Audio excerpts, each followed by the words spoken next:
I was unable to open DaVinci Resolve.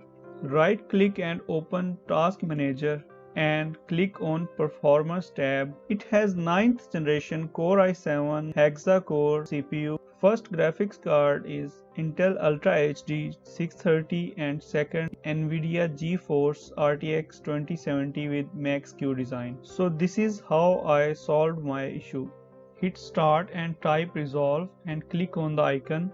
Absolutely nothing happened. Let us try again, but nothing. Open the task manager again.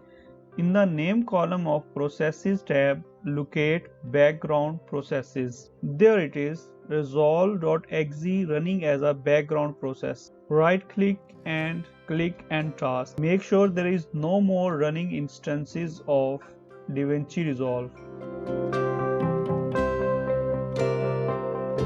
Minimize the task manager and open DaVinci Resolve. And it is working. Awesome. This issue is also being fixed by restarting the system. I crashed DaVinci Resolve while opening an unsuported file type.